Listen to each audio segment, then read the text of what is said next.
खुलुमबाय बड'लेण्ड खौरांनि गासैबो नायगिरि नोंथांमोनखौ बरायबाय। बड'लेण्ड खौरांनि स्टुडिअ आं खायसे रादाबफोरजों रमेन बर'। गिबि रादाबाव दोङो सा 43 दैदेनगिरिफोरा मिरु केबिनेट मन्त्रि महरै समायखिरा लानाय हाबाफारिया सोलिनानै थांबाय। सा 43 दैदेनगिरिफोरा मिरु केबिनेट मन्त्रि महरै समायखिरा लानाय हाबाफारिया जोबनानै थांबाय। बेनिनो गेजेराव आसामनि बारग' गिबि मन्त्रि सर्बानन्द सन'वाल बिथाङाबो मिरु सोरखारनि केबिनेट मन्त्रि महरै समायखिरा लाबाय। थांनाय 7 जुलाइ खालारनि मोनाबिलिनि समाव बे समायखिरा लानाय हाबाफारिखौ मावफुंनाय जायो राष्ट्रपति भवनाव। सा 43 दैदेनगिरिफोरा मिरु केबिनेट मन्त्रि महरै समायखिरा लानाय हाबाफारिया जोबनानै थांबाय। बेनि गेजेरावनो आसामनि बारग' गिबि मन्त्रि सर्बानन्द सन'वाल बिथाङाबो मिरु सोरखारनि केबिनेट मन्त्रि महरै समायखिरा लाबाय। जोबथारनायाव मदि सोरखारनि केबिनेट मन्त्रि हिसाबै सोलाय सोल' खालामनाय खामानिया जोबनानै थांबाय। I, Sarvananda Sonowal, do swear in the name of God that I will bear true faith and allegiance to the Constitution of India as by law established, that I will uphold the sovereignty and integrity of India, that I will faithfully and conscientiously discharge my duties as a minister for the Union, and that I will do right to all manner of people in accordance with the Constitution and the law, without fear or favor, affection or ill will. News Desk Report Bodoland Khourang। नैथि रादाबाव दङ बलिउडनि मुंदांखा फावखुंगुर दिलीप कुमारआ 98 बोसोर बैसोआव जोबथाहांबोबाय। बिथाङा थांनाय साननैसोनिफ्रायनो फाहामथाय लाबाय थानाय मुम्बाइनि PD हिन्दुजा फाहामसालियाव जोबथाहांबोयो। बलिउड मुंदांखा फावखुंगुर बिथां दिलीप कुमारनि बे रुंसारि जानायाव भारतनि गुबुन गुबुन गेदेमाफोरा दुखु मोननाय फोरमायदों आरो ससियेल मिडियायाव नुनो मोननाय जादों बिथांनि गोमालांनाया जेन मोनसे मुगा गोमालांनाय। निउज डेस्क रिपर्ट बड'लेण्ड खौरां। बेखिनियावनो गुबुन मोनसे रादाब दंबावो जोंनि सेराव अल एक्स NDBS बाक्सा डिस्ट्रिक्टनिफ्राय BTCनि चिफ प्रमद बर' बिथांनिसिम गांसे उदां लाइजाम आरो बे लाइजामनि आयदायानो जादोंमोन एक्स NDBS केडारफोरनि मोननांगौ मोनथाय आरो साख्रियाव थिसनथाय होनाय। आरो बे आर'जलाइयाव लिरदों मानिनां गिबियावनो 2020 मायथाइनि 27 जानुवारियाव जालांनाय बर'नि गेजेराव थामथि गोरोबथा BTR एकर्डखौ लानानै NDFB नि दैदेनगिरि साफ्रोमबो सागानगिरिफोरजों लोगोसे नोंथांमोनखौ बरायनाय बावहरबाय। आसा खालामो नोंथाङा इसोरनि अननायाव मोजाङैनो दङ, लोगोसे बर'नि बिर जोहोलावजोफोरनि थै जिउ होनानै मोननाय बे BTR एकर्डखौ जाहाथे नोंथाङा मोजाङै सालायलांनो हाथों। जोंनि गुबै बुंनांगौ बाथ्राफोरा बेनोदि एक्स NDBS नि माखासे लाइमोन केडारफोरनि मोनफुंनांगौ मोनथायफोरखौ दिनैसिमबो रोखा खालामनानै होआखै आरो NDFB केडार्सफोरनि गोनांथार मावफुंना होथारनांगौ समस्याफोरखौ दोनथ'नानै माखासे केडार्सफोरखौ स्किल ट्रेनिं होनानै बेजोंनो बुरखायनो नाजानाय आरो माखासे गावारि सेंग्रा सिख्लाफोरनि प्रि रिक्रुटमेन्ट ट्रेनिं खालामनायजों NDB केडार्सफोरखौ सरजाबना होफानो नाजानायखौसो नुनो मोनदों। नाथाय जोंनो स्किल ट्रेनिं आरो जेनेरेल प्रि रिक्रुटमेन्ट ट्रेनिं खालामनांगौनि जेबो गोनांथि गैया आरो बेजों जेबो मुलाम्फा जाया। आरो बेनि उनाव लिरबावदो स्पेसियेलि NDFB केडार्सफोरनि बैसोखौ एसे रेहाय होनायजों लोगोसे जायफोरा बैसो दङ बिसोरखौ गभर्नमेन्ट जब पुलिस मिलिटारिआव डाइरेक्टलि थाबैनो थिसनथाय खालामनांगौ। 34 बोसोर सोरखारजों आखायाव हाथियार हमनानै बर' हारिनि थाखाय न' बां गारनानै अरनबारियाव थायै दिनै फैनानै NDFB आनो थामथि गोरोबथा BTR एकर्डखौ खालामफैबायब्ला NDFB नि दैदेनगिरि सार मोनहानो BTR एकर्डआव सागान होबायब्ला दिनै NDFB आफादखौ सन्मान होनायजों लोगोसे NDFB केडार्सफोरनि माखासे समायसा रिहेबिलिटेशन आरो साख्रियाव थिसनथाइ होनाय हाबाफारिया सिगांग्रो जाथारनांगौमोन आरो समस्याया जोबनांसिगौमोन। दिनै बे समस्यानि थाखायनो जायनि थाखाय दिनैसिमबो माखासे एक्स-एनडिएबि केडार्सफोरा न'आव थानानै दुखु दाहानि गेजेरजों हाजिरा मुजिरा खालामना मावबाय बायनानै सम आरो बोथोरखौ बाबेन हरनांगौ जानानै फैदों। बेनिखायनो मानिजाथाव प्रमद बर' सार, नोंथाङा एनडिएबि केडार्सफोरनि फारसे मोजां साननाय आरो अनसायनाय दङब्ला, एनडिएबि केडार्सफोरनि दुखु दाहाफोरखौ बुजिदोंब्ला नोंथाङा एनडिएबि केडार्सफोरनि मावना होनो गोनां समस्याफोरखौ सिगांग्रो सुफुंग्रोना होदो। बेनो जोंनि जोबथा आरज। जोबनायाव लिरदों, गोजोन्थों अल एक्स-एनडिबिएस बाक्सा डिस्ट्रिक्ट।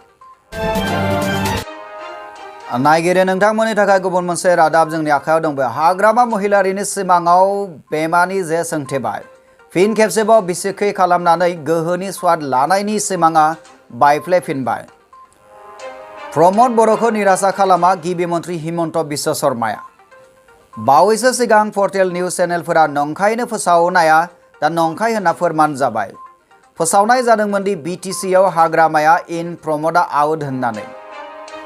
बेल' नङा, प्रमद बर'खौ आसाम केबिनेटआव मन्त्रि बिबान होनानै आरो हाग्रामाखौ बिटिसिनि चिफ खालामगोन होनना गुलाय गुजाय खौरां फोसावनाय जादोंमोन। नाथाय बे गासैबो गुलाय गुजाय जाहोनाय सन्देह गोनां गोनो गोथोखौ जोबनायाव गिबि मन्त्रि बिथाङा रोखा खालामनानै होबाय। मानोना बावैसो शर्मा बिथाङा रोखा खालामनानै होबाय दि आसामाव बिजेपि राजखान्थि हान्जानो गुबुन राजखान्थि हान्जानि हेफाजाब नांला। मानोना बिजेपिनो दा जेबो मासिनि गोनांथि जायाखै। मानोना बिजेपिया गावहानो मासि सानखौ बुरजाखा। बेनिफ्राय गासैबो खोथाया रोखा जानानै सोराङाव फैबायदि बिटिसिआव हाग्रामानि हाबथाया बन्द जाफिनबाय। ओजोंहाय प्रमदनि मासिया रैखाथियै थाफिनबाय। खौराङारि फुंखानिफ्राय मिथिनो मोननाय बादिब्ला बिटिआरआव आयेन बेरेखा हाथियार फोजोबस्रांनाय थांखियै नेशनेल इनभेस्टिगेशन एजेन्सि गुसुङै एनआइएआ खामानि मावनो जागायबाय। जाउनाव बिटिसिनि बारग' चिफ हाग्रामा महिलारि बिथाङा एनआइएनि संदाननाय आरो एनआइएनि फाखननिफ्राय बारग'नो थाखाय दिसपुराव बिजेपि हानजायाव हाबनायनि दाजाब दानख' मावसुलु सोलिदोंमोन। बे थांखियैनो बिपिएफ हानजानि महिलारि पन्थाया बावैसो सिगां गिबि मन्त्रि बिथांखौ लोगो हमनानै चिफ मिनिस्टार रिलिफ फान्डआव 25 लाख रां अनसुंथाइ होयो। नाथाय बेनि उनावहाय महिलारि हानजा आरो गिबि मन्थ्रिनि गेजेराव राजखान्थिनि सायाव सावरायलायनाय जादोंमोन ना जायाखैमोन बे खोथाया सोराङाव फैयाखैमोन बै समसिम जेब्ला गिबि मन्त्रि बिथाङा गावनो खौरांगिरिनि सिगाङाव बुंथियो। बिटिआरनि गाहाय मासिनि थाखाय महिलारि बिथाङा कंग्रेस हानजा आरो एआइयुडिएफजों दाफुंजानाय महाजोत हानजाखौबो नागारनायनिबो खोथा सोलिदोंमोन। नाथाय राजखान्थिनि सायाव रावबो राजखान्थियारि हानजाजोंनो जेबो सावरायनाय जायाखै होननानै रोखा खालामना होनाय खोथाया बिपिएफ राजखान्थि हानजानि मिजिङाव सुहाबनाय दै लुनाय बादि जाहैबाय। जोबनायाव बेखौनो बुंनो हायोदि प्रमद बर' दैदेननाय बिटिआर सोरखारा रैखाथियै दं। हाग्रामा महिलारिखौ लाना बिजेपि हानजाया सोरखार दानो हाया। प्रमद बर'नि बिटिआर सोरखारा थाबाय थागोन, बेवहाय हाग्रामा महिलारिया जायगा मोना। गिबि मन्त्रि हिमन्त बिश्व शर्मा बिथाङा बेखौ रोखा खालामनानै होबाय बावैसो। निउज डेस्क रिपर्ट, बड'लेण्ड खौरां। बेनि उननि रादाबाव दङ आसाम आयेन आफाद नेहाथारिखनि मिथिसार होनाय। आसाम आयेन आफादनि मानगोनां बुंथिगिरिया गाहायाव होनाय सा 13 सोद्रोमाफोरखौ लानानै आसाम आयेन आफादनि फोसाव बिजों बोसोन होग्रा आफादखौ दानानै होबाय। आरो बे सा 13 सोद्रोमाफोरनि गेजेरावनो जाबाय मासिगिरि मुस्रि प्रानजित सयकिया, सामलायग्रा सुजुगिरि DY 365।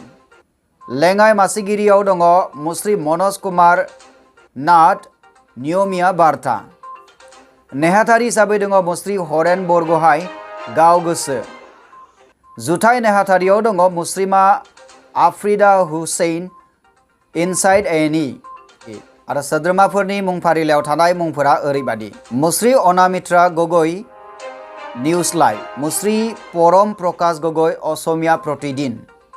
मुस्रि जितेन्द्र कुमार चौधरी, दैनिक असम। मुस्रिमा दुर्ब Ghosh, press club of India. मुस्रि मुन गोस्वामी, NKTV।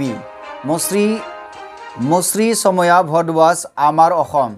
मुस्रि जनज्योति दत्त बरा प्राग निउज मुस्रि पार्थ देव गोस्वामी असमिया प्रतिदिन आरो जोबथारनायाव मुस्रि राजन बसुमतारी बड'लेण्ड इंखं टिभि